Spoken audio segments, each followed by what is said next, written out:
बंदी छोड़ सतगुरु रामपाल जी परमेश्वर जी की जय हो।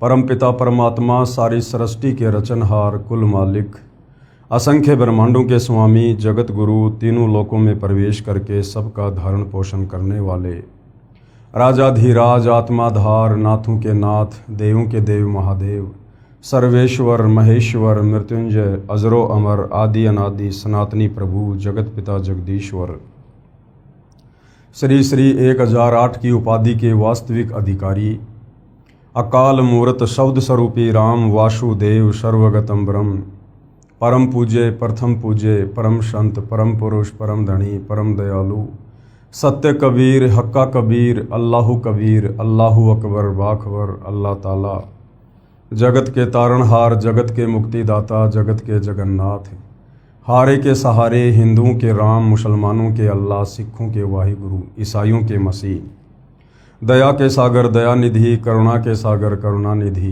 स्वयंभू परिभू संकट मोचन कष्ट हरण मंगल करण दुख भंजन अविगत कबीर निर्विकार निर्विषम परमात्मा अलय अलेख सतगुरु आदि अनादि सतगुरु असली मर्यादा पुरुषोत्तम असली राम असली कृष्ण असली घनश्याम असली मुरारी राजाओं के राजा महाराजाओं के महाराजा शहंशाहों के शहंशाह सम्राटों के सम्राट भगवानों के भगवान अल्लाहों के अल्लाह प्रभुओं के प्रभु मसीहाओं के मसीह सच्चे वाहिगुरु बाबाओं के बाबा पीरों के पीर सेठों के सेठ जगत सेठ सावड़सा सेठ सर्वगुण संपन्न अनंत कोटि कलाओं के स्वामी अनंत कोटि ब्रह्मांडों के नायक योगियों में महायोगी ध्यानियों में महाध्यानी सिद्धों में परम सिद्ध ज्ञानियों में तत्वज्ञानी ब्रह्म ज्ञानी महाज्ञानी परम ज्ञानी सर्वश्रेष्ठ ज्ञानी विज्ञानी युवा कबीर समर्थ कबीर असमवात अमित ओजा सच्चे रहनुमा करीम अल्लाह सुभान अल्लाह दुनिया के अंतिम पैगंबर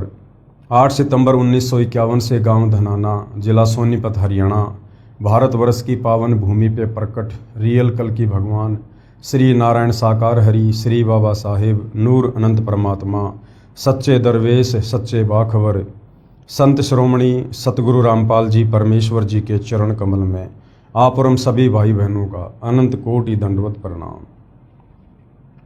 सत्साई भाई और बहनों, बहुत बड़ी दया बहुत बड़ी मेहर पूज्य गुरुदेव भगवान की परमेश्वर रामपाल जी की, जिनके शुभ आशीर्वाद से विशेष आशीर्वाद से उन्हीं के सत्संगों के संग्रह के ऊपर बन चुकी पवित्र आध्यात्मिक पुस्तक कबीर बड़ा या कृष्ण के ऊपर वीडियो बनाने की श्रृंखला जारी है। इसी श्रृंखला में आज हमारा ये 20वें नंबर का वीडियो है। पूज्य गुरुदेव भगवान के आशीर्वाद से पवित्र पुस्तक कबीर बड़ा या कृष्ण के माध्यम से विशेषकर हिंदू समाज में उन तमाम आत्माओं को जो वास्तव में मोक्ष चाहती हैं, परमात्मा प्राप्ति चाहती हैं, उन्हें भक्ति और भगवान के विषय में, अध्यात्म के विषय में, शास्त्र अनुकूल सत्य साधना के विषय में वो सब कुछ जानने और समझने को मिल रहा है, जिसकी तलाश ये आत्मा युगों युगों से कर रही थी। परंतु हमारे नादान धर्मगुरु, जिन्हें हम बहुत बड़े विद्वान समझा करते थे, अनेक भाषाओं के प्रकांड ज्ञाता समझा करते थे, परंतु तत्व ज्ञान के अभाव में वे इन धर्मशास्त्रों से अध्यात्म का निष्कर्ष निकालकर समाज को नहीं दे पाए, जिस कारण से वो खुद भी इन शास्त्रों को ना समझ पाने के चलते तत्व ज्ञान के अभाव से वे खुद भी लक 84 योनि में गए, जन्म और मरण के चक्कर में रहे और युगों युगों से हम आत्माओं को भी इसी प्रकार से काल के जन्म और मरण के चक्कर में धकेलते आ रहे हैं। अब भाई और बहनों, ये कलयुग की बिचली पीढ़ी है, भक्ति का प्राइम टाइम है। परमपिता परमेश्वर कबीर साहिब जी के द्वारा निर्धारित किया गया ये समय है और इस समय वो परमेश्वर सतलोक से चलकर गति करके सशरीर धरती पर 8 सितंबर 1951 को खुद ही प्रकट हुए हैं और सन 1994 से अपने यथार्थ 13वें कबीर पंथ की शुरुआत करके और समाज को शास्त्र अनुकूल साधना प्रदान करने लगे हैं और लाखों करोड़ों की संख्या में आत्माओं ने शास्त्र अनुकूल साधना को अपनाकर हर प्रकार की बुराइयों से भी अपना पीछा छुड़वाया है और आत्मज्ञान के साथ साथ परमात्म ज्ञान की प्राप्ति भी कर रहे हैं। तो भाई और बहनों, जब तक हम सतगुरु रामपाल जी के प्रवचन नहीं सुनेंगे या उनके द्वारा लिखित पुस्तकों का अध्ययन नहीं करेंगे तो हम अध्यात्म के विषय में कभी कुछ नहीं जान सकते। और सृष्टि रचना को जानना सुनना बहुत ज़रूरी है, क्योंकि सृष्टि रचना भक्ति मार्ग की नींव है, मूल है। और जब तक नींव कमज़ोर रहेगी हम ऊपर मकान नहीं बना सकते। अर्थात यदि अध्यात्म की नींव सृष्टि रचना को हम नहीं समझेंगे तो हम भक्ति मार्ग पर दृढ़ होकर नहीं लग सकते। तो इस पवित्र पुस्तक कबीर बड़ा या कृष्ण में हमारा जो टॉपिक चल रहा है वो है जनता की अदालत। जनता की अदालत में जज खुद जनता है, क्योंकि जनता पढ़ी लिखी है, शिक्षित है, अपनी आंखों से सर्व धर्मशास्त्रों को देखकर निर्णय कर सकती है कि हमारे धर्मशास्त्रों में अध्यात्म के विषय में क्या कुछ लिखा हुआ है। और मामला चल रहा है कबीर बड़ा या कृष्ण कि सुप्रीम गॉड कौन है, सारी सृष्टि का रचयिता कौन है, सर्व आत्माओं का उत्पत्ति करता कौन है।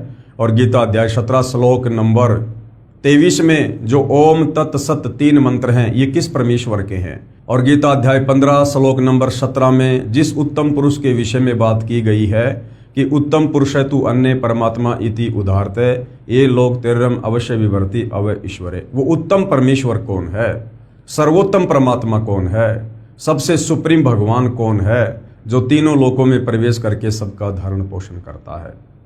तो जनता की अदालत में श्री कृष्ण उर्फ विष्णु जी को उत्तम पुरुष बताते हुए उनके वकील साहिबान के रूप में हिंदू समाज के सर्व धर्मगुरु आचार्य शंकराचार्य खड़े हैं, और इधर कबीर जी को सुप्रीम गॉड बताते हुए कबीर जी के वकील सतगुरु रामपाल जी खड़े हैं। और सतगुरु रामपाल जी ने, जैसा कि आपने पिछले अनेक वीडियो में देख लिया है, उन्हीं हिंदू धर्म ग्रंथों का हवाला देकर कोर्ट में दिखाकर जिन हिंदू धर्म ग्रंथों का हवाला देकर ये नादान धर्मगुरु श्री कृष्ण जी को सुप्रीम गॉड साबित करने की नाकाम कोशिश कर रहे थे, सतगुरु रामपाल जी ने सर्व जनता की आंखें खोल दी कि तुम्हारे वेदों में, गीता जी में, पुराणों में सुप्रीम गॉड श्री कृष्ण उर्फ विष्णु को नहीं बल्कि कबीर जी को बताया गया है। अब जनता शिक्षित है, इसलिए अपनी आंखों से अपने ही धर्मशास्त्रों में सर्व प्रमाण देखकर जागरूक हो रही है और सतगुरु रामपाल जी से अध्यात्म के विषय में सवाल जवाब कर रही है। बहुत सारी प्रश्नोत्तरी आप जी देख चुके हैं, वीडियो बन चुके हैं। वर्तमान में जो जनता का सवाल है वो तीर्थों को लेकर है कि ये हमारे नादान धर्मगुरु हमें तीर्थों पर, धामों पर जाने की सलाह देते हैं कि वहाँ जाने से आपके पुण्य बनेंगे, आपको सांसारिक लाभ होंगे, आपकी घर गृहस्थी में लाभ होगा। तो जनता पूछ रही है कबीर जी के वकील सतगुरु रामपाल जी से, क्या इन धामों और तीर्थों पर जाने से कोई लाभ है, क्या कोई पुण्य प्राप्ति है। तो सतगुरु रामपाल जी ने सर्वप्रथम जनता को समझाया कि ये धाम क्या हैं, तीर्थ क्या हैं, क्यों बने हैं, पीछे का इतिहास क्या है। जब तक ये नहीं समझोगे आप वहाँ जाने से रुक नहीं सकते। तो किस प्रकार से ज्वाला देवी मंदिर बना, वैष्णो देवी मंदिर बना, किस प्रकार से जगन्नाथपुरी मंदिर बना, बद्रीनाथ बना, केदारनाथ बना, ये सारी जानकारी सतगुरु रामपाल जी ने समझाई है। जैसे शुक्र तीर्थ है, सरस्वती तीर्थ है, ये कैसे बने हैं ये जानकारी भी उन्होंने जनता को उन्हीं के पुराणों से दिखा कर समझाई है। तो अंत में फिर जनता ने कहा कि ये बात तो हमें आपकी समझ में आ गई कि इन धामों पर, इन तीर्थों पर जाने से कोई फायदा नहीं है, क्योंकि ये धाम और तीर्थ तो एक यादगार मात्र हैं। किसी साधु संत महात्मा ऋषि ने वहाँ बैठकर अपनी भक्ति तपस्या की थी, उसके बाद लोगों ने यादगार बनाए रखने के लिए कोई मंदिर बना दिया, आगे चलकर उसकी पूजा शुरू हो गई और नादान जनता वहाँ पुण्य प्राप्ति के लिए जाने लगी, जबकि वास्तव में शास्त्रों के अनुसार वो एक मनमाना आचरण है। तो अब आप हमें ये बताइए कि वास्तव में सबसे बढ़िया शुद्ध तीर्थ क्या है, जिस तीर्थ में स्नान करने से हमें पुण्य मिले, हमारी आत्मा का कल्याण हो जाए। तो अब जनता की अदालत में जनता को सतगुरु रामपाल जी शुद्ध तीर्थ के विषय में, सर्वश्रेष्ठ तीर्थ के विषय में जानकारी दे रहे हैं कि वो क्या है। पवित्र पुस्तक कबीर बड़ा या कृष्ण पेज नंबर 184, तीर्थ तथा धाम क्या है। अब सर्वश्रेष्ठ तीर्थ क्या है जो प्रत्येक मानव शरीरधारी स्त्री पुरुष ने करना चाहिए, जिस तीर्थ में स्नान करने के लिए आप और हमें परमपिता परमेश्वर जी ने ये अनमोल मनुष्य जन्म प्रदान किया है। प्रश्न है, सर्वश्रेष्ठ तीर्थ कौन सा है जिससे सर्व तीर्थों से अधिक लाभ मिलता है। उत्तर दे रहे हैं सतगुरु रामपाल जी, सर्वश्रेष्ठ चित्त शुद्ध तीर्थ है। चित्त शुद्ध तीर्थ, चित्त यानी जो हमारे मन को शुद्ध कर दे, हमारी आत्मा को निर्मल कर दे, हमें ज्ञान से परिपूर्ण कर दे, वो सबसे सर्वश्रेष्ठ तीर्थ है। और हिंदू धर्मशास्त्रों से ही सतगुरु रामपाल जी प्रमाणित करके बताएंगे कि चित्त शुद्धि तीर्थ सबसे सर्वश्रेष्ठ तीर्थ है। चित्त शुद्ध तीर्थ अर्थात तत्वदर्शी संत का सत्संग सर्व तीर्थों से श्रेष्ठ है। चित्त कैसे शुद्ध होगा, मन कैसे शुद्ध होगा? गीता अध्याय 4 श्लोक 34 के अनुसार तत्वदर्शी संत के सत्संग सुनने से, जिसमें आत्मज्ञान और परमात्म ज्ञान दोनों का समावेश होता है और साथ में शास्त्र अनुकूल साधना भी साधक को मिलती है। श्री देवी पुराण 6ठा स्कंद अध्याय 10 पेज नंबर 417 पर लिखा है, हमारे ही धर्म ग्रंथों में, हमारे ही पुराणों में लिखा है कि सर्वश्रेष्ठ तीर्थ चित्त शुद्धि तीर्थ है। व्यास जी ने राजा जनमे जैसे कहा, राजन, यह निश्चय है कि तीर्थ देह संबंधी मैल को साफ कर देते हैं। कि ये जितने भी तीर्थ बने हुए हैं, किसी नदी के किनारे, किसी तालाब के किनारे, वहां जाकर जल में स्नान करने से हमारे शरीर का मैल तो साफ हो सकता है। और ये शरीर का मैल तो भाई और बहनों हम अपने घर में एक बाल्टी पानी की भर के बाथरूम में रख के ढंग से रगड़ रगड़ के नहाने से भी साफ कर सकते हैं। लेकिन जब तक हम चित्त शुद्धि तीर्थ में डुबकी नहीं लगाएंगे, तत्वदर्शी संत के प्रवचनों को नहीं सुनेंगे, तब तक हमारा चित्त शुद्ध नहीं हो सकता। किंतु मन के मैल को धोने की शक्ति तीर्थों में नहीं है।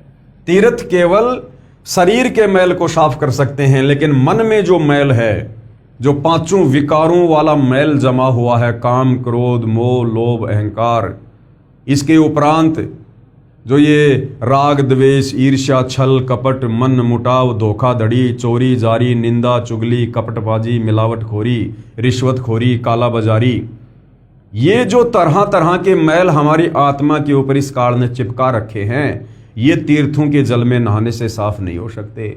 उसके लिए तो अपने तत्वदर्शी संत के सत्संग सुनने पड़ेंगे। किंतु मन के मैल को धोने की शक्ति तीर्थों में नहीं है। चित्त शुद्ध तीर्थ गंगा आदि तीर्थों से भी अधिक पवित्र माना जाता है। यदि भाग्यवश चित्त शुद्ध तीर्थ सुलभ हो जाए, क्योंकि भाई और बहनों सर्व पदार्थ है जगमाही और भाग बिना नर पावत नाई। तत्वदर्शी संत की शरण, उनके प्रवचन भी बिना मजबूत भक्ति संस्कार के मानव शरीरधारी आत्मा को नसीब नहीं हो सकते। यानी सबके भाग्य में तत्वदर्शी संत की शरण में आना नहीं होता है। यदि भाग्यवश चित्त शुद्ध तीर्थ सुलभ हो जाए तो, अर्थात तत्वदर्शी संतों का सत्संग रूपी तीर्थ प्राप्त हो जाए, तो मानसिक मैल के धुल जाने में कोई संदेह नहीं है। परंतु राजन, इस चित्त शुद्ध तीर्थ को प्राप्त करने के लिए ज्ञानी पुरुषों अर्थात तत्वदर्शी संतों के सत्संग की विशेष आवश्यकता है। वेद, शास्त्र, व्रत, तप, यज्ञ और दान से चित्त शुद्ध होना बहुत कठिन है। वशिष्ठ जी ब्रह्मा जी के पुत्र थे। उन्होंने वेद और विद्या का सम्यक प्रकार से अध्ययन किया था। गंगा के तट पर निवास किया करते थे। तथापि द्वेष के कारण उनका विश्वामित्र के साथ वैमनस्य हो गया और दोनों ने परस्पर श्राप दे दिए तथा उनमें भयंकर युद्ध होने लगा। इससे सिद्ध हुआ कि संतों के सत्संग से चित्त शुद्ध कर लेना अति आवश्यक है। यानी भाई और बहनों, विश्वामित्र और वशिष्ठ जैसे विद्वान लोग भी संत की श्रेणी में नहीं हैं। उस संत की श्रेणी में नहीं है जिनके प्रवचन आत्माओं का चित्त शुद्ध कर दें। अन्यथा वेद, ज्ञान, तप, व्रत, तीर्थ, दान तथा धर्म के जितने साधन हैं, वे सब के सब कोई विशेष प्रयोजन सिद्ध नहीं कर सकते। श्री देवी पुराण से लेख समात, ये हमारे ही पुराण में, देवी पुराण में साफ साफ लिखा हुआ है कि सर्वश्रेष्ठ तीर्थ क्या है। उसके बावजूद भी इन शास्त्रों का ज्ञान ना होने के कारण आप और हम नदियों पर, तालाबों पर, दुनिया भर के तरह तरह के तीर्थों पर, धामों पर जाकर पुण्य प्राप्ति के चक्कर में अपने घुटने तोड़ रहे थे, अपना अनमोल समय, समाशय और धन बर्बाद कर रहे थे। आगे क्या कहा जा रहा है? विशेष विचार, उपरोक्त श्री देवी पुराण के लेख से स्पष्ट है कि तत्वदर्शी संतों के सत्संग से श्रेष्ठ कोई भी तीर्थ नहीं है।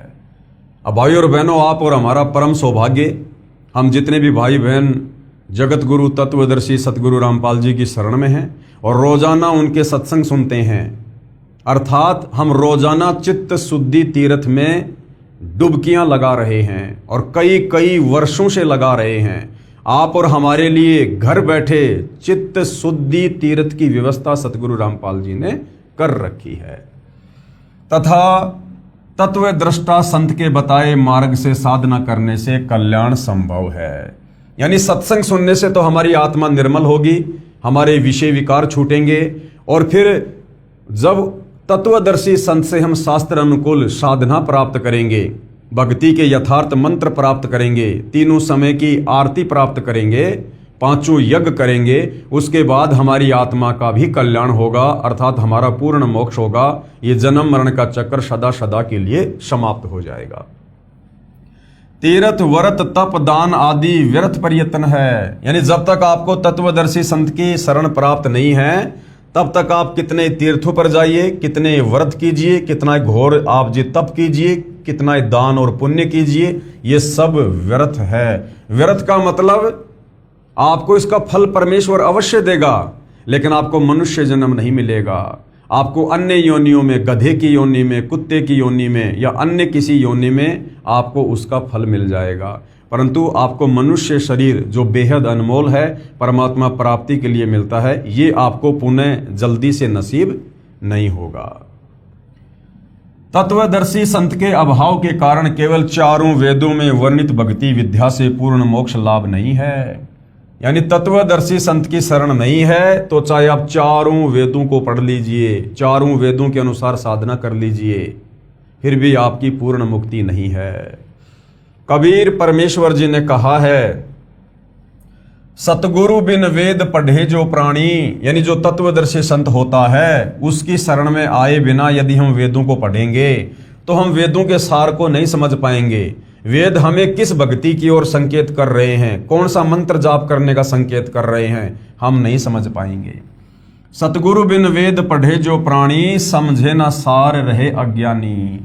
और सतगुरु बिन काहू न पाया ज्ञाना, यानी बिना तत्वदर्शी संत की शरण ग्रहण किए आप कभी भी तत्व ज्ञान से परिचित नहीं हो सकते। ज्यों थोथा बुछड़े मूड किसाना, जिस प्रकार गेहूं निकालने के बाद उसके भूस को कोई कूट कूट के गेहूं प्राप्त करना चाहे तो वो व्यर्थ प्रयत्न है, इसी प्रकार तत्वदर्शी संत की शरण में आए बिना चाहे कोई भी आचार्य हो, शंकराचार्य हो, चाहे ब्रह्मा विष्णु महेश भी आपके गुरु बनकर आपको वेद पढ़ाएं तो भी आप मुक्ति का साधन प्राप्त नहीं कर सकते।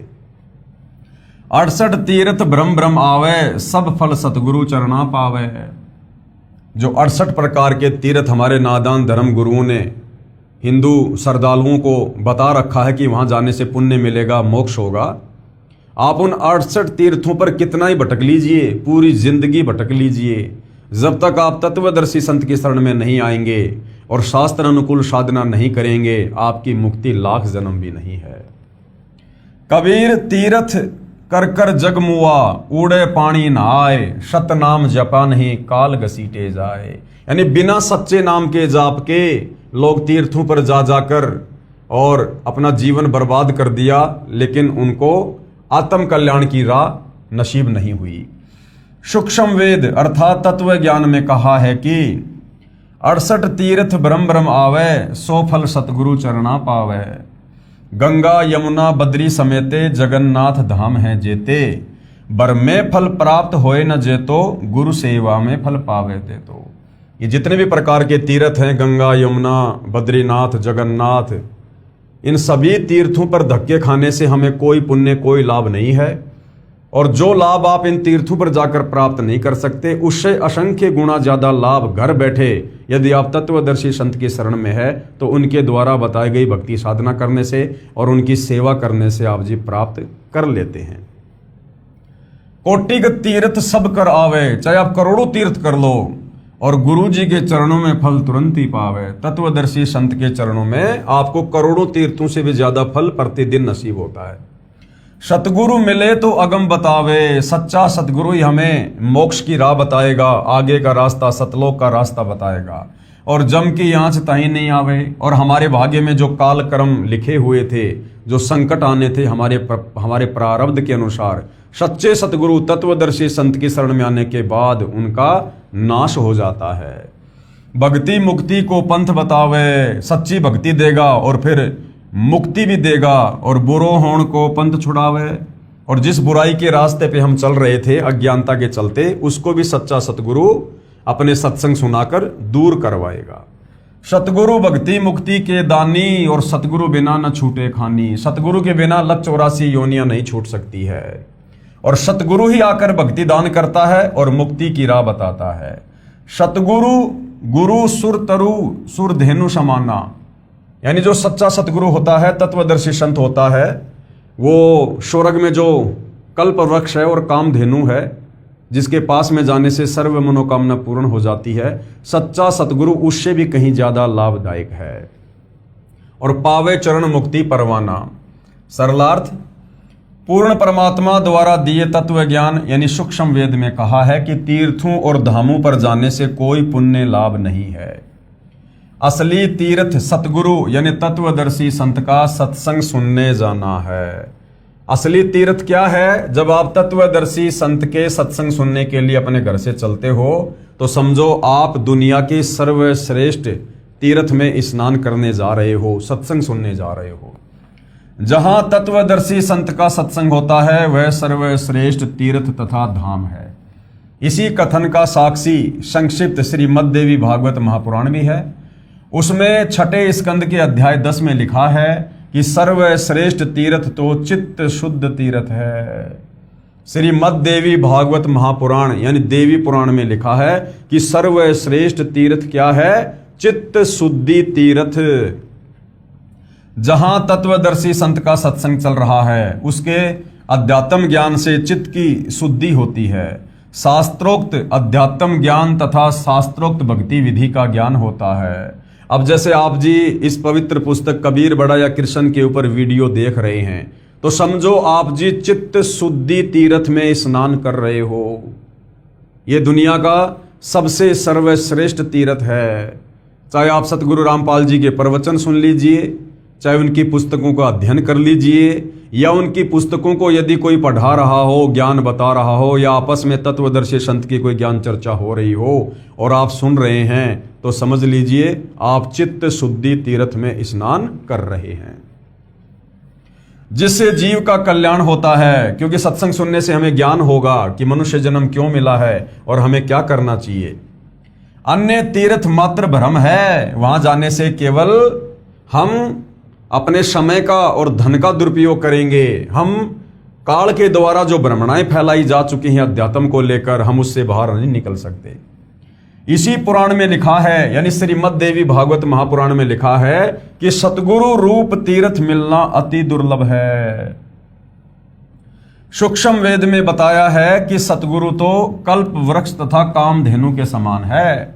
जैसे पुराणों में कहा है कि स्वर्ग में कल्प वृक्ष तथा कामधेनु है, उससे जो भी मांगो सब सुविधाएं प्रदान कर देते हैं। इसी प्रकार सतगुरु जी सत्य साधना बताकर सर्व लाभ साधक को प्रदान करवा देते हैं तथा अपने आशीर्वाद से भी अनेकों लाभ देते हैं। भक्ति करवाकर मुक्ति की राह आसान कर देते हैं। इसलिए कहा है कि एक साधे सब सदे। क्या कहा है? एक साधे सब सदें और सब साधे सब जाए, और माली सींचे मूल को फले फूले अघाए। यानी उस तत्वदर्शी संत को ही जिनके सत्संग सुनकर आप जी को आत्मज्ञान हुआ, परमात्म ज्ञान हुआ, उन्हीं को एकमात्र अपने इष्ट देव के रूप में पूजने से हमारी आत्मा का कल्याण होगा। एक साधे सब सदे सब साधे सब जाए, और माली सींचे मूल को फले फूले अघाए।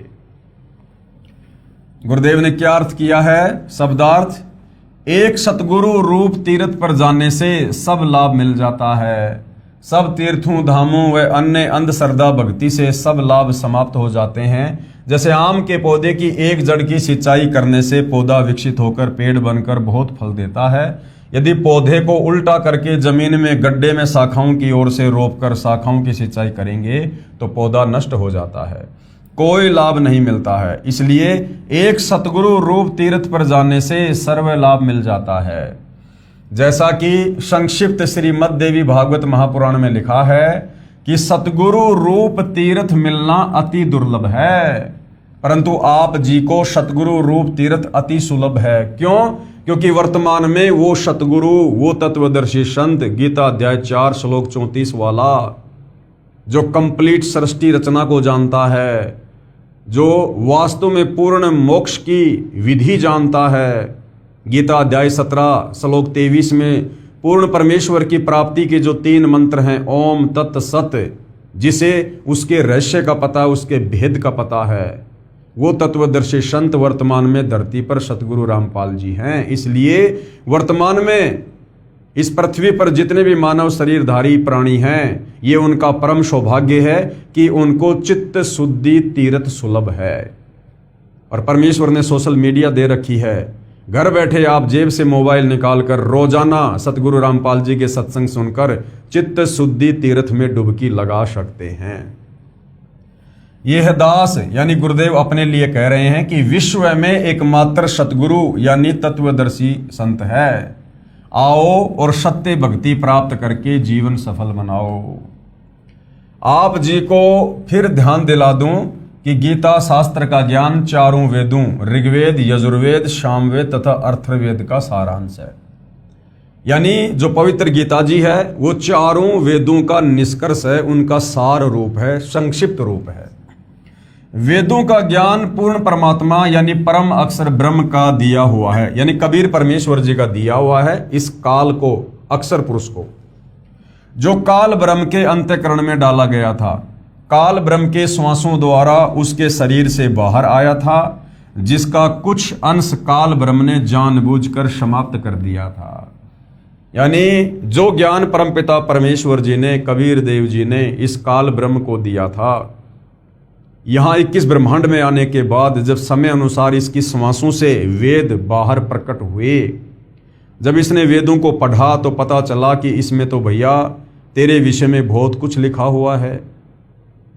तेरा नाम काल कैसे पड़ा, तुझे प्रतिदिन 1 लाख मानव शरीरधारी आत्माओं के सूक्ष्म शरीर से निकली हुई वासना खाने का श्राप कैसे लगा, तेरा ये रूप बिगड़ा हुआ क्यों है, ये सारी जानकारी उस ज्ञान में थी।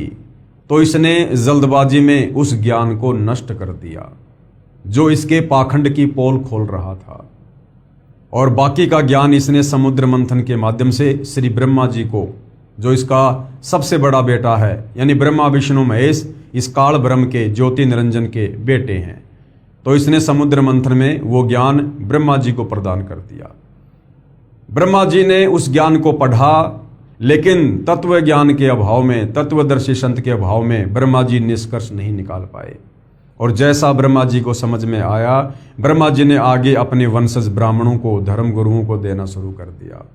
अब जब ब्रह्मा जी को समझ में नहीं आया तो उसके वंशजों को कहाँ से समझ में आ जाता। उन वंशजों ने उस ज्ञान को आगे प्रचारित करना शुरू कर दिया। आगे चल के कालांतर में श्री वेद व्यास जी के द्वारा 4 वेदों के रूप में, 4 पुस्तकों के रूप में उस वेद ज्ञान को लिपिबद्ध कर दिया गया, जो आज आप और हमारे सामने है। शेष अपने पुत्र ब्रह्मा जी को दे दिया। श्री कृष्ण द्वैपायन जी ने यानी वेद व्यास जी ने इसको 4 भागों में ऋग्वेद, यजुर्वेद, सामवेद तथा अथर्ववेद में बांट दिया, यानी 4 पुस्तकें बना दी, जिस कारण से उनको वेद व्यास यानी वेदों का विस्तारक कहा जाने लगा। यही ज्ञान श्रीमद् भगवद गीता में काल ब्रह्म ने श्री कृष्ण जी के शरीर में प्रवेश करके कहा था। इसलिए गीता का ज्ञान परमात्मा का बताया है, पुराणों का ज्ञान श्री ब्रह्मा जी तथा ऋषियों का अपना अनुभव है। पुराणों में जो ज्ञान गीता और वेदों से नहीं मिलता वह शास्त्र विरुद्ध है, उसको आधार मानकर साधना करना बेकार है। चारों वेदों, 4 वेद कौन से हैं? ऋग्वेद, यजुर्वेद, सामवेद तथा अथर्ववेद, तथा इन्हीं के सार रूप गीता में केवल ब्रह्म, जिसे काल ब्रह्म भी कहा जाता है, ज्योति पुरुष, केवल काल ब्रह्म तक की साधना का ज्ञान है। चारों वेदों में केवल ब्रह्मा विष्णु महेश के पिता और दुर्गा के पति इस काल ब्रह्म ज्योति निरंजन क्षर पुरुष की साधना का ही ज्ञान है। केवल इसी का एक ओम मंत्र विशेषकर चारों वेदों में और पवित्र गीता जी में है। इन शास्त्रों में परम अक्षर ब्रह्म अर्थात उस परमेश्वर की साधना का ज्ञान नहीं है, जिसके विषय में गीता ज्ञान देने वाले ने गीता अध्याय 18 श्लोक 62 में कहा कि हे भारत, तू सर्वभाव से उस परमेश्वर की शरण में जा, उसकी कृपा से ही तू परम शांति को तथा सनातन परम धाम को प्राप्त होगा। यानी खुद ये ब्रह्मा विष्णु महेश का पिता गीता का ज्ञान देते समय श्री कृष्ण जी के शरीर में प्रवेश करके अर्जुन को कह रहा है कि अर्जुन, यदि तुझे मेरे द्वारा फैलाए गए जाल से, जन्म और मरण के षड्यंत्र से, लग 84 योनियों के कष्ट से बाहर निकलना है, तो गीता अध्याय 18 श्लोक 62 में कह रहा है कि भाई तू किसी तत्वदर्शी संत की शरण में जा, तू सर्वभाव से उस परमेश्वर की शरण में जा। यानी अपने से अन्य किसी और सर्वश्रेष्ठ परमात्मा की शरण में जाने की सलाह अर्जुन को दे रहा है। जहां जाने के बाद यानी उस परमेश्वर के लोक सतलोक में जाने के बाद साधक फिर लौटकर वापस संसार में नहीं आता, यानी मेरे किस ब्रह्मांड में फिर वो जन्म मरण में नहीं आता है। उस परमेश्वर का ज्ञान जानने के लिए गीता अध्याय 4 श्लोक 32 और 34 में कहा है कि उस तत्व ज्ञान को स्वयं परमेश्वर ने अपने मुख कमल से बोलकर वाणी द्वारा बताया है।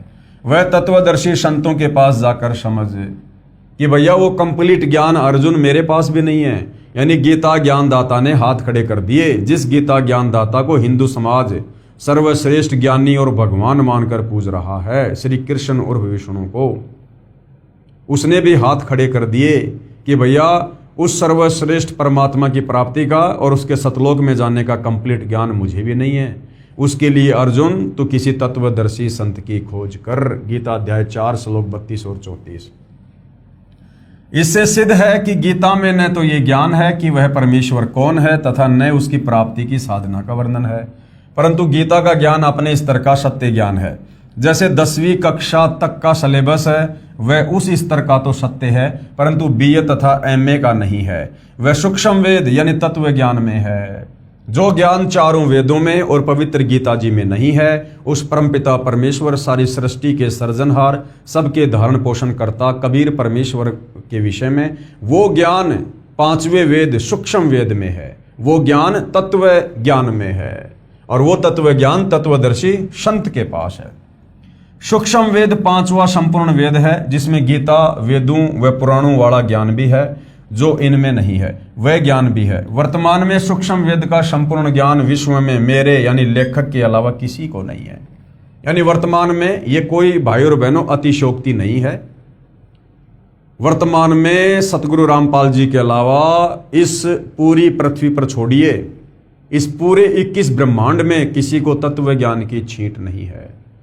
हाँ, अब तो उनसे ज्ञान प्राप्त करके, उनसे उपदेश प्राप्त करके लाखों करोड़ों की संख्या में लोग तत्व ज्ञान से परिचित हो चुके हैं, परंतु जब से सतगुरु रामपाल जी ने अपने मार्ग की शुरुआत की थी सन 1994 से, उससे पहले इस पृथ्वी पर आपको ऐसा साधु संत महात्मा ऋषि आचार्य शंकराचार्य देवी देवता ब्रह्मा विष्णु महेश कोई भी बता दीजिए जिसको कंप्लीट सृष्टि का ज्ञान हो, जिसको कंप्लीट अध्यात्म ज्ञान हो, जिसके पास कंप्लीट मोक्ष मंत्र हो। श्रीमद् भगवत गीता में पितर व भूत पूजा व देवता पूजा करने का परिणाम बताया है कि भूत व पितर बनेंगे, अगर श्राद्ध निकालेंगे, भूत पूजेंगे तो भूत बनेंगे, तथा देवताओं के पुजारी देवताओं को प्राप्त होंगे, यानी उनके नौकर लगेंगे। जो जिनकी पूजा करता है उसी के लोक में जाता है। गीता अध्याय 7 श्लोक 12, 15, 20 और 23 में गीता ज्ञानदाता ने स्पष्ट किया है कि जो तीनों गुण कौन है? रजगुण ब्रह्मा जी, सतगुण विष्णु जी तथा तमगुण शिव जी की पूजा करते हैं, जिनका ज्ञान इन्हीं तीनों देवताओं के द्वारा हरा गया है, वे राक्षस स्वभाव को धारण किए हुए मनुष्यों में नीच दूषित कर्म करने वाले मूर्ख हैं, वे मेरी भक्ति नहीं करते। देखो भाई और बहनों, कैसा निर्णायक ज्ञान पवित्र गीता जी अध्याय 7 श्लोक 12 से 15 में और 20 से 23 में दिया गया है। गीता का ज्ञानदाता ये काल ब्रह्म, ब्रह्मा विष्णु महेश का पिता, जिसको क्षर पुरुष भी कहते हैं, ज्योति निरंजन भी इसी को कहते हैं। ये क्लियर कर रहा है गीता अध्याय 7 श्लोक नंबर 12 से 15 में कि जो व्यक्ति तीनों गुणों की पूजा करते हैं, तीनों गुण क्या हैं? रजगुण ब्रह्मा, सतगुण विष्णु, तमगुण शंकर। और आज 99% हिंदू समाज इन्हीं तीनों देवताओं की पूजा में संलग्न है। और क्या कहा जा रहा है कि जो व्यक्ति इन तीनों गुणों की पूजा करते हैं, इनकी साधना करने के चलते जिनका ज्ञान हरा जा चुका है, यानी जिनकी बुद्धि भ्रष्ट हो चुकी है, जो इनसे ऊपर किसी को भगवान नहीं मानते, किसी को पूजना पसंद नहीं करते अज्ञानता में, उन भक्तों को, यानी ब्रह्मा विष्णु महेश के भक्तों को ब्रह्मा विष्णु महेश के पिता काल ब्रह्म ने, गीता ज्ञानदाता ने 4 गालियां दी हैं। राक्षस स्वभाव को धारण किए हुए मनुष्यों में नीच दूषित कर्म करने वाले मूर्ख, गीता ज्ञानदाता कहता है कि मुझ ब्रह्म की ओम नाम की साधना भी नहीं करते। अब बताओ भाइयों और बहनों, यदि हमारे नादान धर्म गुरुओं को तत्व ज्ञान होता, यदि इन्होंने इन शास्त्रों का निष्कर्ष निकाला होता, तो क्या ये हमारे से ब्रह्मा विष्णु महेश की पूजा करवाते? कदापि नहीं करवाते। इसलिए परमेश्वर कहते हैं, गुरु बिन काहू न पाया ज्ञाना, जो थो था भू छड़े मूड किसाना। पेश है प्रमाण के लिए गीता अध्याय 7 श्लोक 12 से 15 की फोटोकॉपियां, अगले पृष्ठों पर गीता अध्याय 7 श्लोक 12 की फोटोकॉपी। अब जनता की अदालत में सतगुरु रामपाल जी जनता को, विशेषकर उस जनता को जो ब्रह्मा विष्णु महेश को सुप्रीम गॉड मानकर उसी की साधना कर रही है, उस जनता को दिखा रहे हैं। ये श्लोक आप जियों के सामने है भाइयों और बहनों, लिखा हुआ है, ये च एवं सात्विका भावा राजसा तामसा च ये मत एवं इति तान विद्धि न तू अहम तेसु ते मयि। ये देखिएगा, एक तरफ इस श्लोक में संस्कृत है, सामने हिंदी है।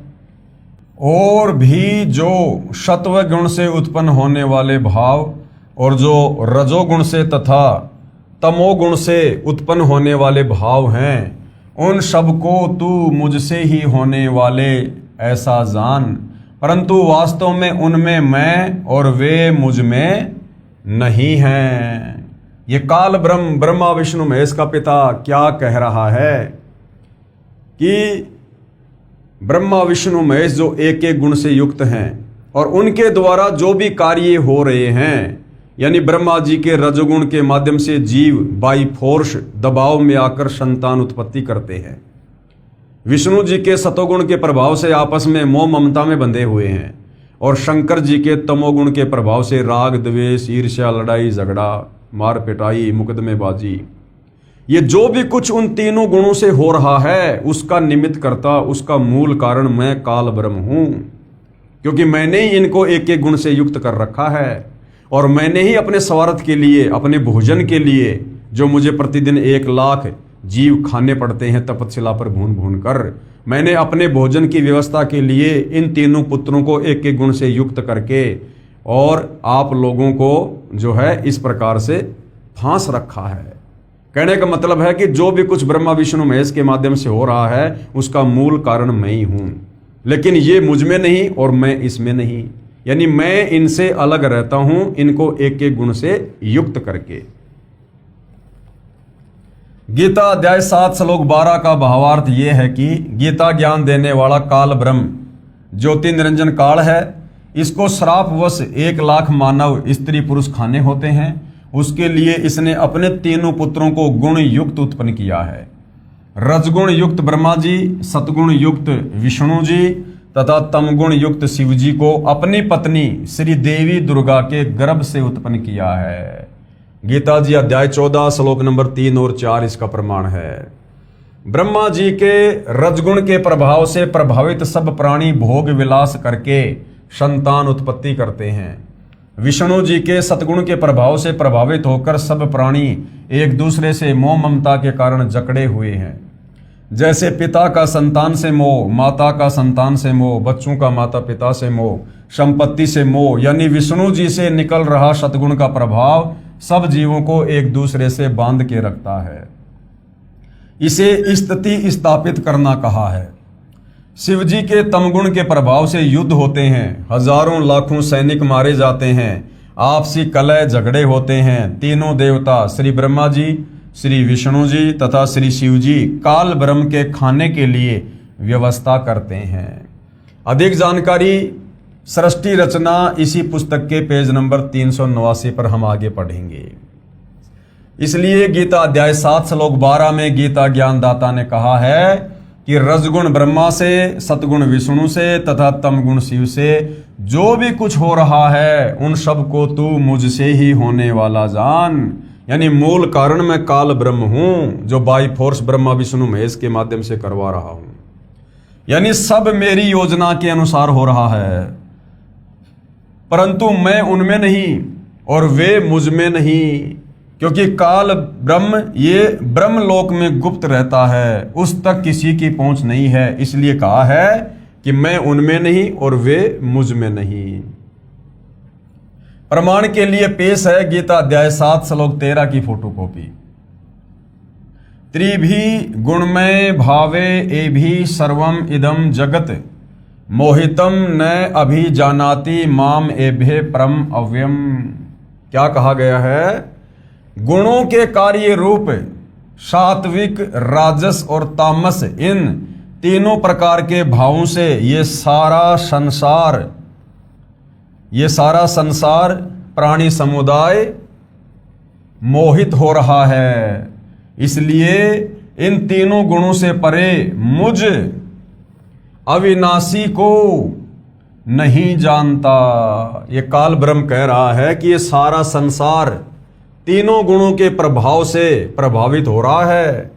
रजगुण ब्रह्मा, सतगुण विष्णु, तमगुण शंकर, इनसे निकल रहे गुणों से पूरा प्राणी समुदाय ये बुरी तरह से जकड़ा हुआ है और इनसे परे ये मुझे नहीं जानते, मेरी पूजा नहीं करते।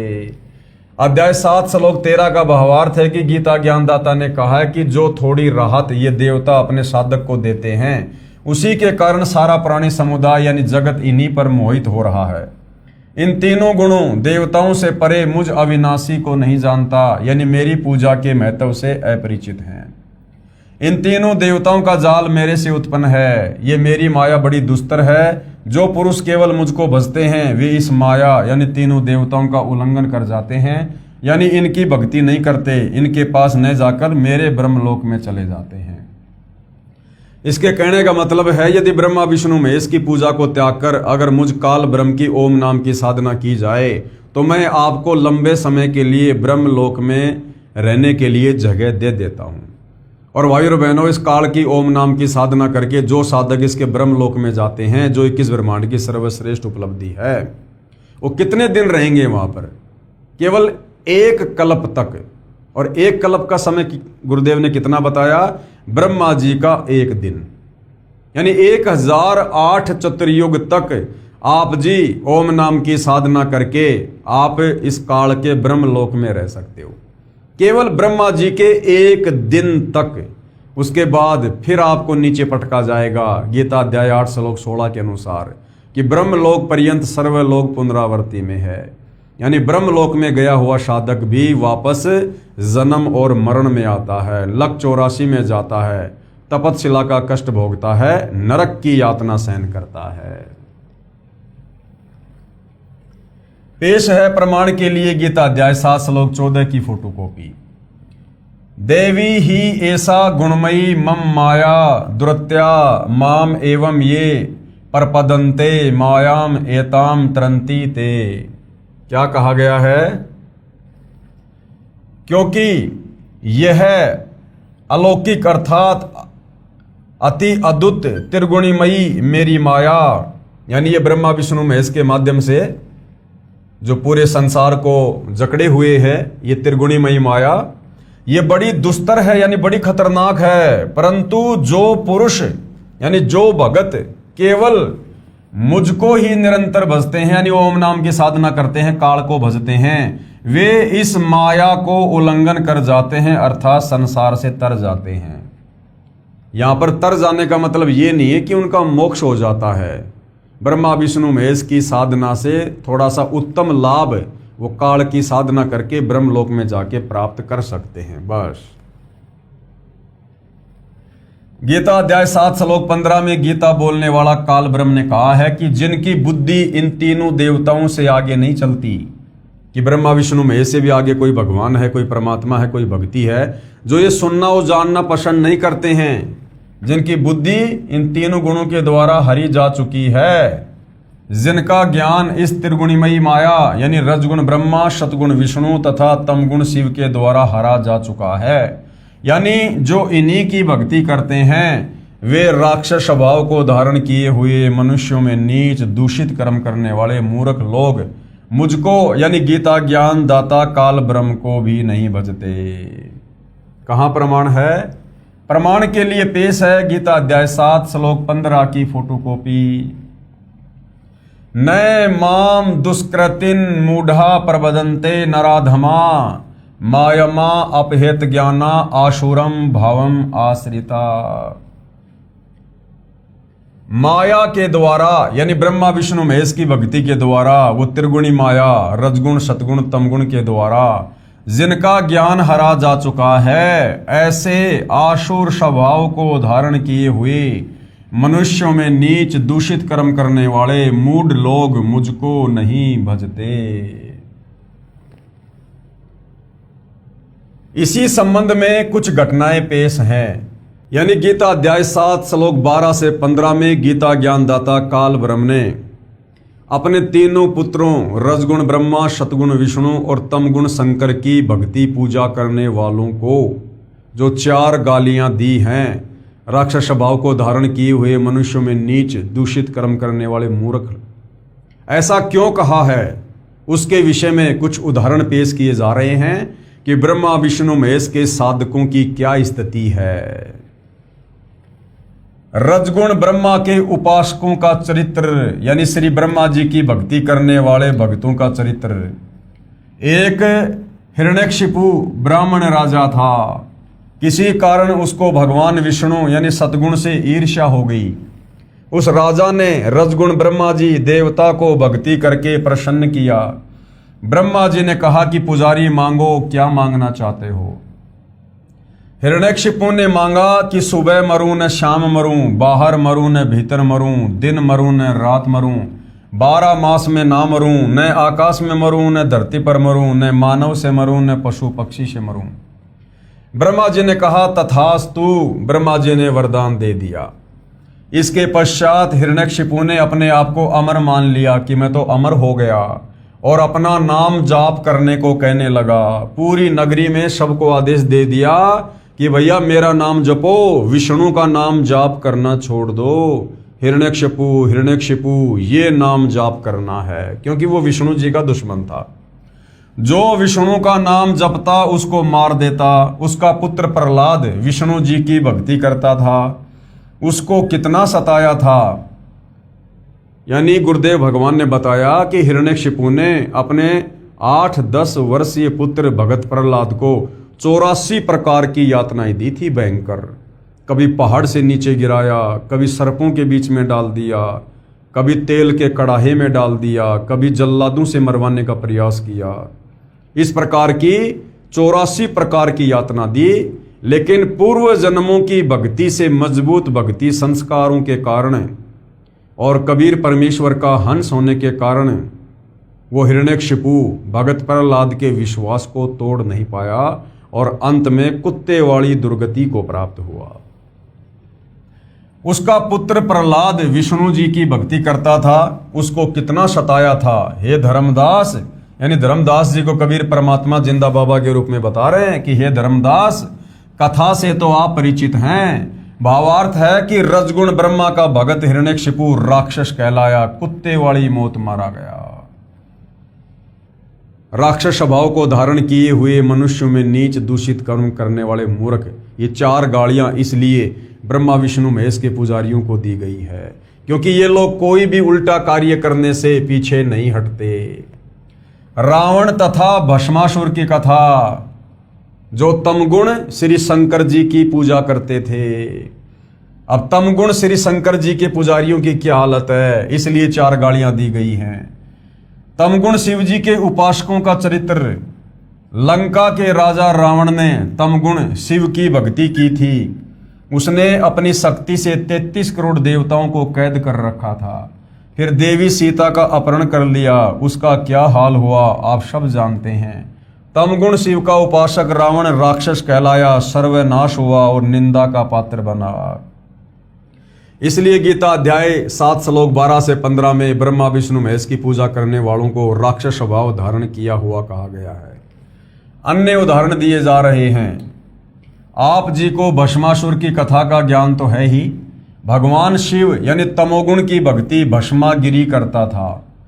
वह 12 वर्षों तक शिव जी के द्वार के सामने ऊपर को पैर और नीचे को सिर यानी शीर्षासन करके भक्ति तपस्या करता रहा। एक दिन पार्वती जी ने कहा, हे महादेव, आप तो समर्थ हैं, आपका भगत क्या मांगता है, इसे प्रदान कर दो प्रभु। भगवान शिव ने भस्मागिरी से पूछा, बोलो भगत क्या मांगना चाहते हो, मैं तुझ पर अति प्रसन्न हूं। भस्मागिरी ने कहा, पहले वचनबद्ध हो जाओ तब मांगूंगा। यानी इन भक्तों को अपने भगवान पर विश्वास भी नहीं होता था। पहले उनको वचनबद्ध किया करते थे कि भगवान कहीं मुकर ना जाए। भगवान शिव वचनबद्ध हो गए। तब भस्मागिरी ने कहा कि आपके पास जो भस्म कंडा है वो मुझे प्रदान कर दो। शिव जी ने वह भस्म कंडा भस्मागिरी को दे दिया।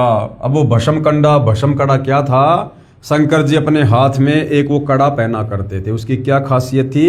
जिसके सर के ऊपर भी रख कर ये कह दिया जाए भस्म, वो चंद सेकंडों में राख बन जाया करता था। तो भस्मागिरी ने शंकर जी को वचनबद्ध करके वो भस्म कड़ा ले लिया। शिव प्रभु ने वह भस्म कंडा भस्मागिरी को दे दिया। कड़ा हाथ में आते ही भस्मागिरी ने कहा, हो जा शिव जी होशियार, तेरे को ही भस्म करूंगा तथा पार्वती को अपनी पत्नी बनाऊंगा। ये कहकर अभद्र ढंग से हंसा तथा शिव जी को मारने के लिए उनकी ओर दौड़ा। इसलिए भाई गीता अध्याय 7 श्लोक 12 से 15 में ब्रह्मा विष्णु महेश की तीनों गुणों की पूजा करने वालों को 4 गालियां दी गई है। राक्षस स्वभाव को धारण किए हुए मनुष्यों में नीच दूषित कर्म करने वाले मूर्ख। अब बताओ, अब ये राक्षस नहीं, नीच नहीं तो और क्या? जिसको भगवान मानकर भक्ति कर रहा है, तपस्या कर रहा है, और उसी की धर्म पत्नी के ऊपर गंदी नीयत है और अपने इष्ट के साथ में विश्वासघात धोखाधड़ी करने के मकसद से भक्ति कर रहा है कि भस्म कंडा प्राप्त करूंगा, फिर शंकर जी को मारूंगा और पार्वती को पत्नी बनाऊंगा। इसलिए ब्रह्मा विष्णु महेश की भक्ति करने वाले को राक्षस कहा गया है। ये कहकर अभद्र ढंग से हंसा तथा शिव जी को मारने के लिए उनकी ओर दौड़ा। भगवान शिव उस दुष्ट का उद्देश्य जानकर भाग निकले। अब दुनिया कहती है कि भगवान शंकर अजरो अमर हैं, मृत्युंजय है, कालज्य है, अमर है। अगर ये मृत्युंजय थे, अजरो अमर थे, कालज्य थे, तो भस्मासुर के आगे मौत के डर से भागे क्यों? वहीं खड़े रहते। वो तो अमर हैं, अजरो अमर हैं, मृत्युंजय हैं, उनको तो मृत्यु छू ही नहीं सकती। लेकिन भाई और बहनों, केवल ये नादान धर्मगुरुओं ने आप और हमें मूर्ख बना रखा था। ये भगवान शंकर को, विष्णु को, ब्रह्मा जी को, जो कि नाशवान हैं, इनकी जन्म और मृत्यु होती है, असंख्यों बार मर चुके हैं, जन्म ले चुके हैं, अपने नादानी के चलते, तत्व ज्ञानहीनता के चलते इनको अजरो अमर बताकर आप और हमें भक्ति और भगवान से दूर रखा। तो भगवान शंकर जिनको अजरो अमर, मृत्युंजय, कालज्य कहकर हमसे धर्मगुरुओं ने पुजवाया, वो भगवान शंकर अपने एक भगत के आगे डर से भाग निकले। भगवान शिव उस दुष्ट का उद्देश्य जानकर भाग निकले। पीछे पीछे पुजारी, आगे आगे इष्ट देव शिव जी भागे जा रहे थे। विचार करो धर्मदास, यदि आपके देव शिव जी अविनाशी होते तो मृत्यु के भय से नहीं डरते।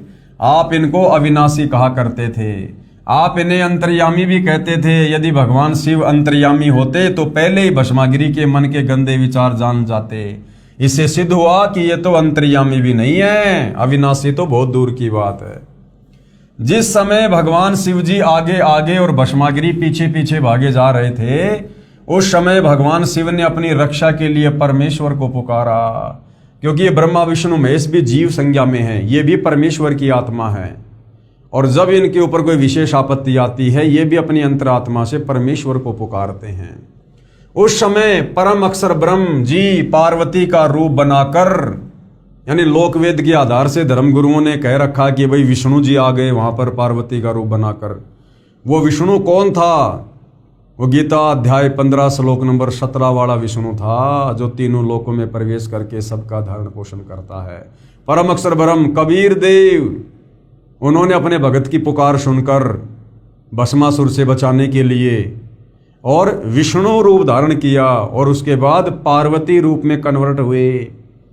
और उस भस्मागिरी को, क्योंकि परमेश्वर के आगे तो सब बेबस हैं, लाचार हैं, दो कोटि के जीव हैं, उस भस्मासुरी को जो है नाच नचाया और उसके बाद उसी का हाथ उसके सिर पे रखवाया और फिर परमेश्वर ने उसको भस्म किया।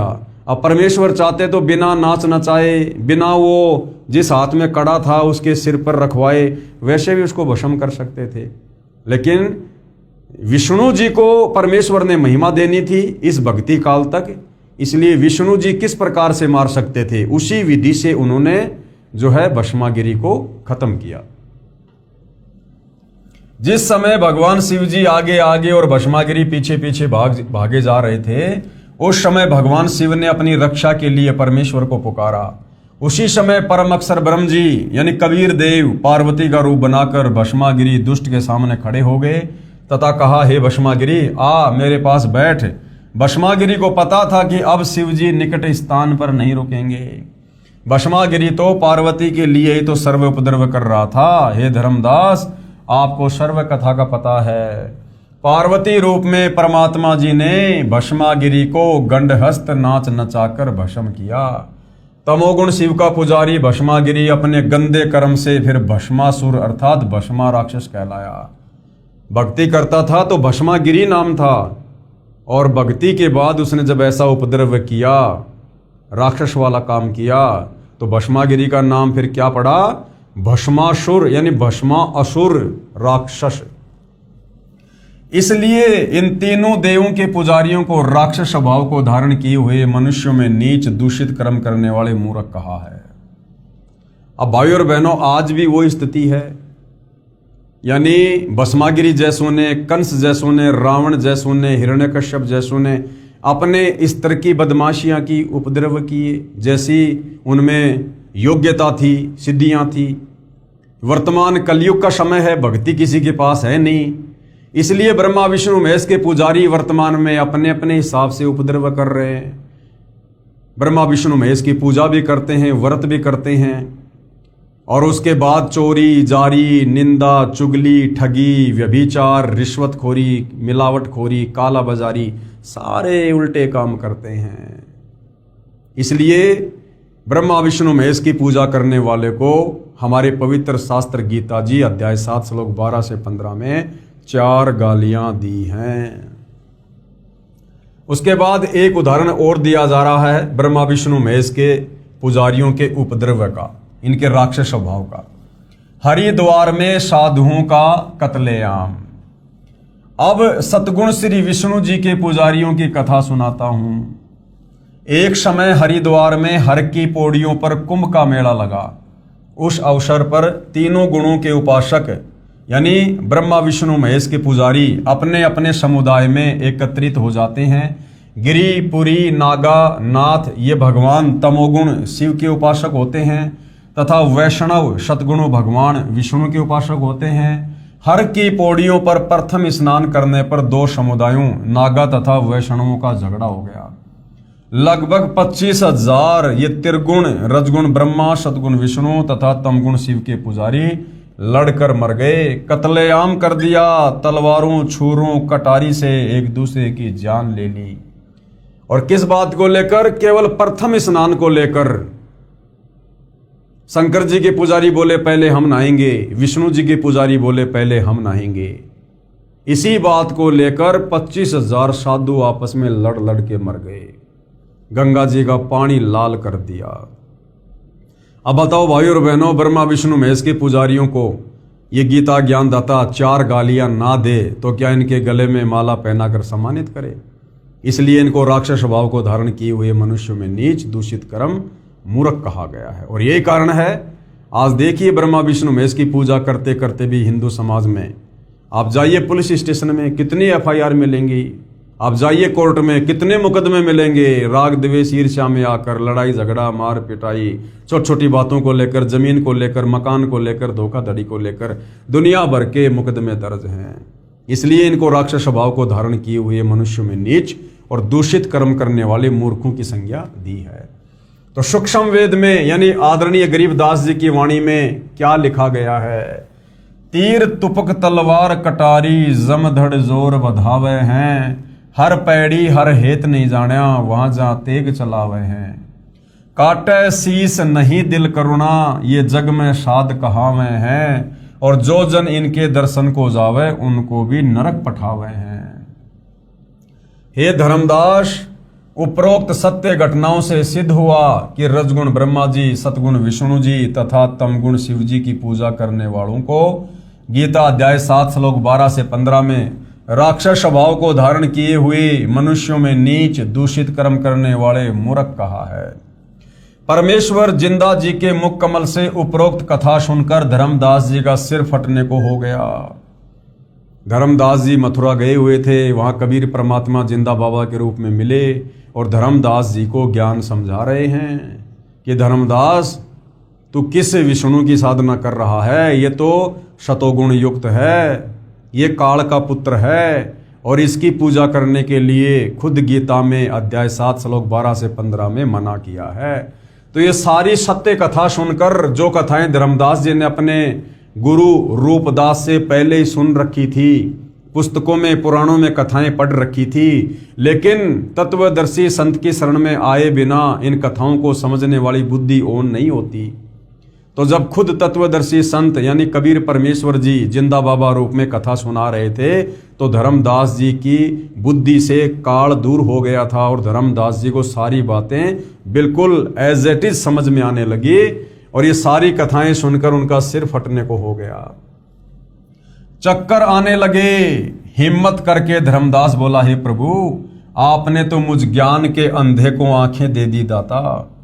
उपरोक्त सर्व कथाएं हम सुना तथा पढ़ा करते थे, परंतु कभी विचार नहीं आया कि हम गलत रास्ते पर चल रहे हैं।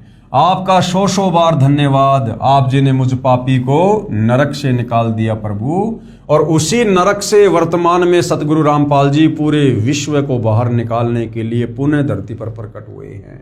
यदि कोई नरक से निकलना चाहे तो उनके सत्संग रूपी चित्त शुद्धि तीर्थ में स्नान करना चाहे तो। गीता अध्याय 7 के श्लोक 20 से 23 का उपरोक्त से संबंध है, जिनका भावार्थ है कि गीता अध्याय 7 श्लोक 20 से 23 तक का भावार्थ है कि जो गीता अध्याय 7 श्लोक 12 से 15 में कहा है कि तीनों गुण रजगुण श्री ब्रह्मा जी, सतगुण श्री विष्णु जी तथा तमगुण श्री शिव जी रूपी माया द्वारा जिनका ज्ञान हरा जा चुका है, अर्थात जो तीनों देवताओं की साधना करते हैं, वे राक्षस स्वभाव को धारण किए हुए मनुष्यों में नीच दुष्कर्म करने वाले मूर्ख मुझ ब्रह्म की पूजा नहीं करते। इसी के संबंध में गीता अध्याय 7 श्लोक 20 और 23 में कहा है कि जिनका ज्ञान उपरोक्त तीनों देवताओं द्वारा हरा जा चुका है, वे अपने स्वभाववश उन्हीं देवताओं की पूजा मनोकामना पूर्ण करने के मकसद से करते हैं। अर्थात गीता ज्ञानदाता कह रहा है, क्या कह रहा है कि मेरे से अन्य देवताओं की पूजा करते हैं। जो भगत जिस देवता की पूजा करता है उसकी श्रद्धा मैं ही उस देवता के प्रति दृढ़ करता हूं। उस देवता के पुजारी को भी मेरे द्वारा उस देवता को दी गई शक्ति से ही प्राप्त होता है, परंतु उन मंद बुद्धि वालों अर्थात मूर्खों का वह फल नाशवान है, यानी वो नरक जाने से नहीं बच सकते। देवताओं के पूजने वाले देवताओं को प्राप्त होते हैं, यानी देवताओं के लोक में जाकर उनके नौकर बनते हैं, उनके गण बनते हैं, और मेरे भगत मुझे प्राप्त होते हैं। काल कह रहा है कि मेरी ओम नाम की साधना करने वाला मुझे प्राप्त होता है, यानी ब्रह्म लोक में जाता है। भावार्थ है कि जो ब्रह्मा विष्णु तथा शिव की पूजा या अन्य किसी देव की पूजा करते हैं, उन देवताओं की पूजा का फल नाशवान है, अर्थात वह पूजा व्यर्थ है। पेश है गीता अध्याय 7 श्लोक 20 से 23 की फोटोकॉपी। कामे तय तय हत ज्ञाना प्रपदन्ते अन्य देवता तम तम नियमम आस्ताये प्रकृत्या नियतः शवैया।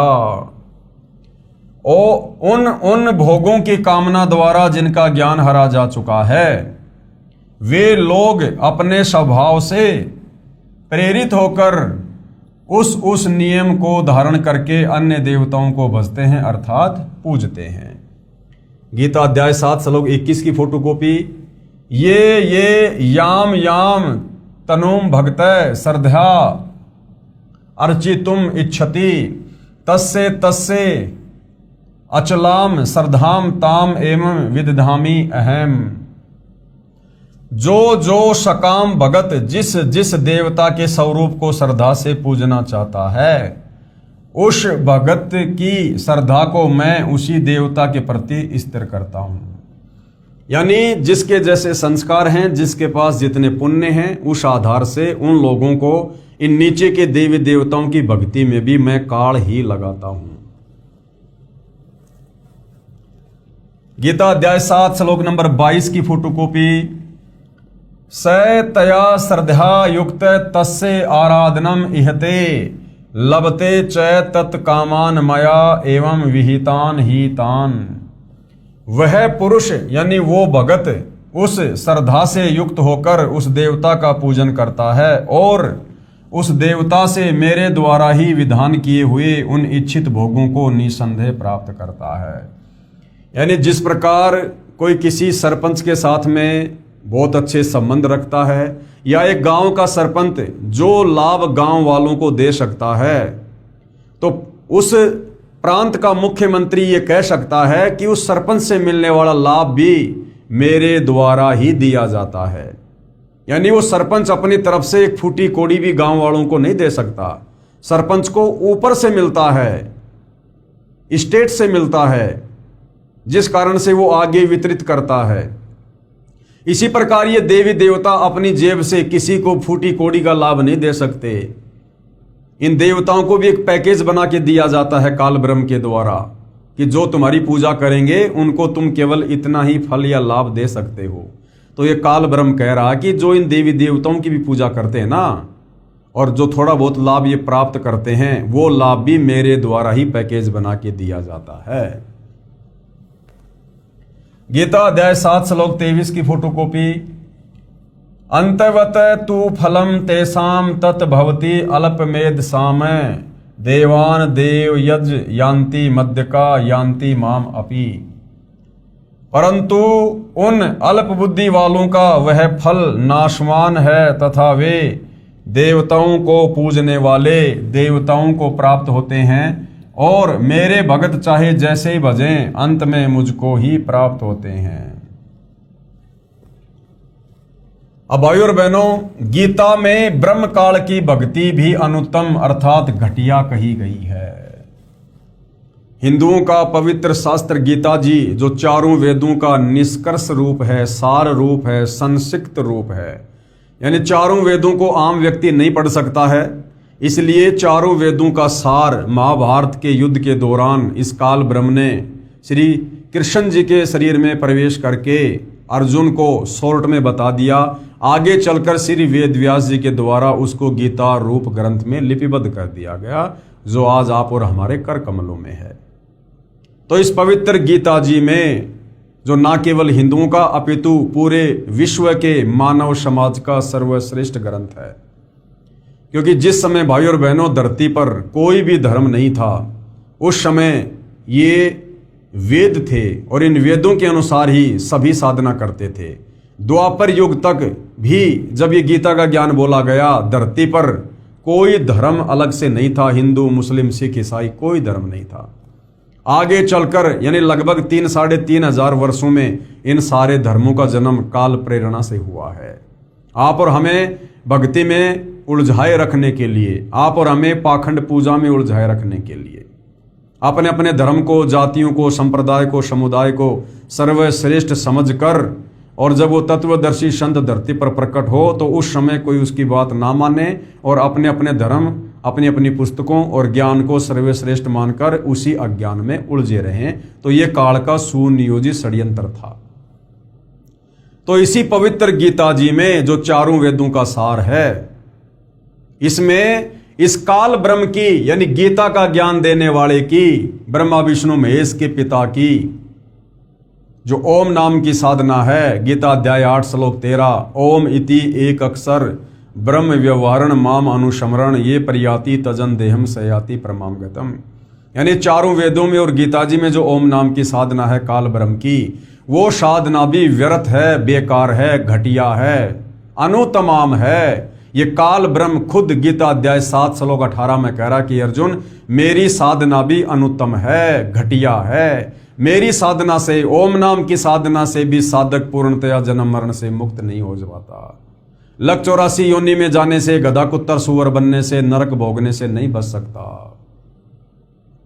तो ये क्यों कह रहा है, किस अध्याय में लिखा है, और यदि इसकी साधना भी अनुत्तम है, घटिया है, तो फिर सर्वश्रेष्ठ साधना किस प्रभु की है?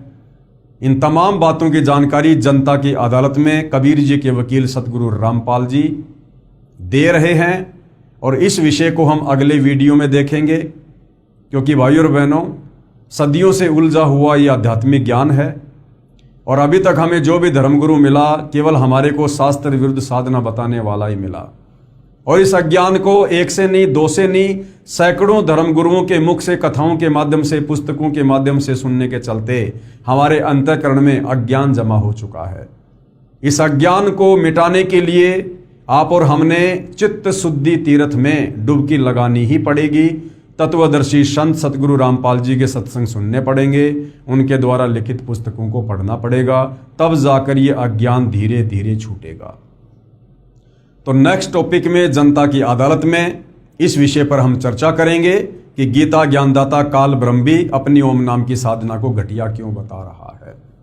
तब तक भाई और बहनों, परमपिता परमेश्वर हम सबको आज्ञा दें, सद्बुद्धि दें, हमारा मार्गदर्शन करें। बंदी छोड़ सतगुरु रामपाल जी परमेश्वर जी की जय हो।